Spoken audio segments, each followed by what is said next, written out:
Hello and welcome back, consumers. I'm Altari, the professional gamer, and today we are going to be going over another guide of how to earn yourself some of these fancy Moonshine Pauldrons.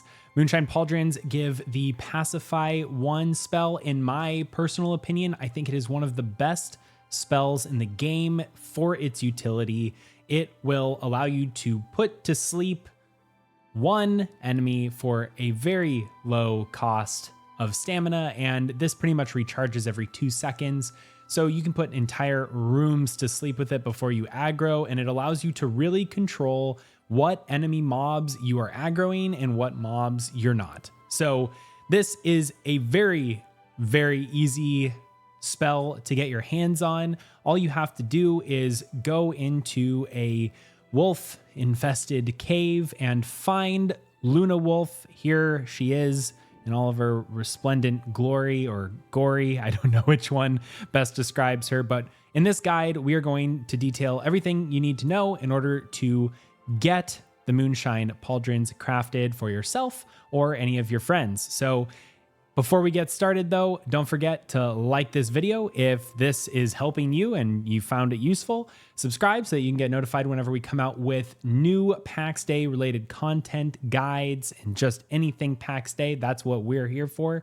And then share with any of your friends who might be interested in getting these Moonshine Pauldrons too. They're very easy to craft, and this is a relatively easy farm for both the early to mid game. You can pretty much solo it when you are more towards the higher tiers of plate armor and food. So let's go ahead and get on into it. All right, so first things first, the cave that we are going to be operating out of today. As many of you know, I am based out of Dolavan, so my reference point is a lot of the Dolavan points of interest and around all of Caries.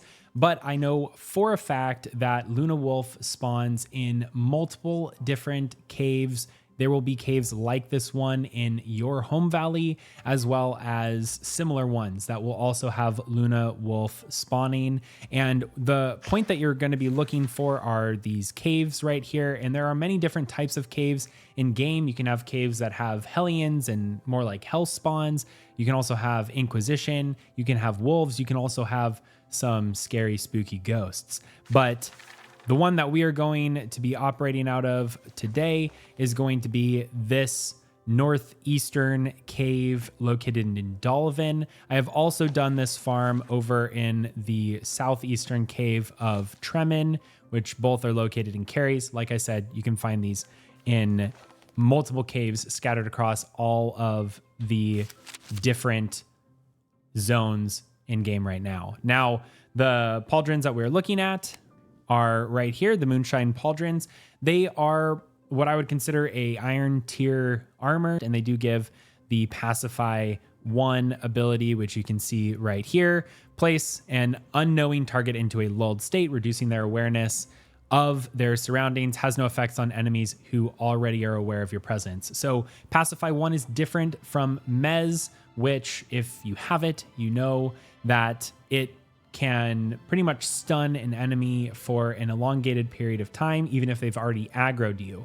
Once you cast Mez, the enemy is aware of you and they will start attacking you after the effect wears off. Pacify keeps the enemies completely unawares. So that's where it's very useful. You saw that we actually used Pacify as part of our Lector's Barbuda farm. If you haven't checked that video out, we have an entire guide detailing how to get this in a very, very easy way for you and all of your friends. But for today, we're looking at Moonshine Pauldron. Our target is the Luna Wolf, and I will show you exactly where she is located inside of this cave, but we're going to go ahead and make our way to the spawn point, and I'll see you there.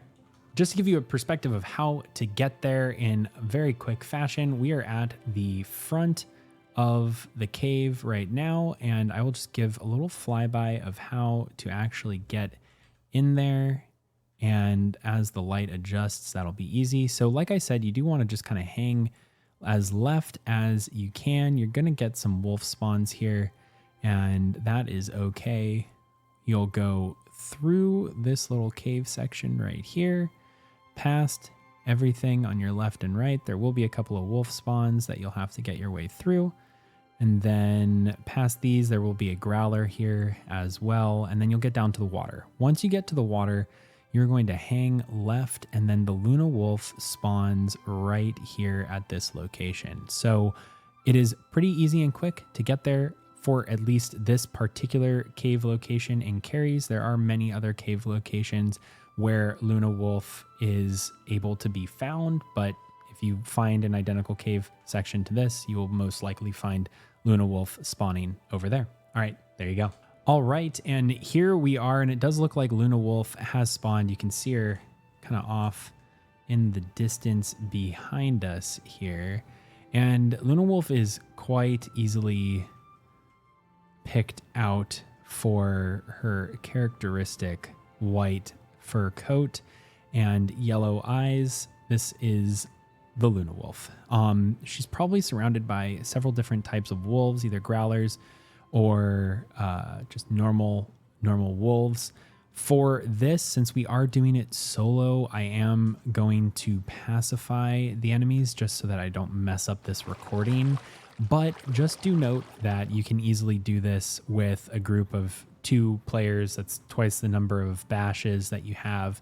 It'll be way easier. Also, just for everyone's context, I did want to give a little bit of a view of what my armor characteristics and stats are looking like right now. You can see we do have a lot of piercing resistance, 213. That's from some of our food, and we have some pretty high tier food. That is really, really important. But either way, this is kind of the setup that we have right here, and we're going to just go ahead and pull this first wolf over here and then go in for the kill on Luna before our food expires. Now, it goes without saying that this particular run should be easily accomplishable by at least 2 players. It really, Luna Wolf can be intimidating, but if you have enough of the shield bash stuns, you should be able to get by just fine with 2 people. And I'm just doing this part for being in the excess of caution. It's kind of funny to be using Pacify for the Pacify farm, but let's go ahead and get Luna Wolf going over here. Come on, Luna. Over here. Come here. All right, let's get the heck out of here. All right. So, get a couple of stuns going off on her. Ow. Definitely hurts. So every amount of damage you have is worth it. I like to swap between a couple of things. We will also pop some health as well. Give it a little bit of suspense for us. And maybe throw in a couple of blocks too, just for the heck of it. Boom. And that is how you farm Luna Wolf. Just like that. Now, she drops Twinkling Collarstone. That is what we are going to use to craft the Moonshine Pauldrons. It's a relatively easy craft, and that is pretty much it. Now, you can do multiple things. If you're just farming her, you can go over to this corner here, log out, log back in if no one's in the area, or as I would normally recommend, this particular cave is full of growlers, which drop that tier 2 animal hide, this wonderful, wonderful orange goodness right here. So I recommend just farming for 14 minutes and waiting for her to respawn. There's also Bonebreaker, which you saw in the little time lapse that we had as we were getting to this point in the dungeon. So highly, highly recommend just farming this dungeon. There is a lot of useful stuff. And in addition, for this craft, you are going to need carved Collarstone in order to craft the Moonshine Pauldrons. So you need to farm this at least a little bit in order to get that secondary relic there as well. All right, so since we already accomplished our farm, we are just going to go ahead and teleport out. So I will see you over at the Great Forges of Gallia to craft up this Moonshine Pauldron. All right, and here we are at the Great Galleon Forges in the Golden City. And I have everything that we need in order to craft these Moonshine Pauldrons. So let's go ahead and open it up right here. And here you go. You can see that they're a level 24 craft. You should be relatively comfortable crafting this around level 20, maybe 19. Do note that there is a potential, obviously, to fail. It will be either a moderate to easy craft for you at around those levels. So craft at your own risk. But we have everything that we need here. So you're going to need the Twinkling Collar Stone, which is dropped by the Luna Wolf, then the 15 carved collar stones, which you would farm from that cave as well. Iron sheets, 8 of them, 4 large iron sheets, 55 iron studs, 8 iron buckles, 13 rough leather bands, 6 generic leather, and at least 1 partridge in a pear tree. And that is all we are going to need for this craft. So we're going to go ahead and pull the trigger on that. And fortunately it is trivial, as that would have been quite hilarious to fail that on the video. But here we go. Moonshine Pauldrons, 15/15 piercing, 15 blunt. They give you pacify 1. And this is a awesome shoulder pad. Not only does it look really cool and shiny because it is indeed magical and just has that nice magic sheen to it, but it also is quite quintessential if you're looking to do a lot more hardcore PvE based content. So all in all, now for our build, we have the Lecter's Barbetta and also the Moonshine Pauldrons. Those are both really great. Highly recommend getting both of them, especially if you're planning on doing PvE. We also have a Canoness Halberg and Gloves of Hidden Knowledge. Both of these are incredibly useful as well. Let me know down in the comments if you want to see a farming guide for either of these, as they are also just really awesome tools for us to use as players, both for PvP and PvE in some sense, and we make it ever closer to our full Paladin build. I hope you all enjoyed this video. Please do drop a like if you found this guide helpful. Subscribe so that you can be notified whenever we come out with new PAX Day and PAX Day related content, and share with any of your friends who might be interested in farming the Moonshine Pauldrons. And until next time, I'm Altari the Professional Gamer.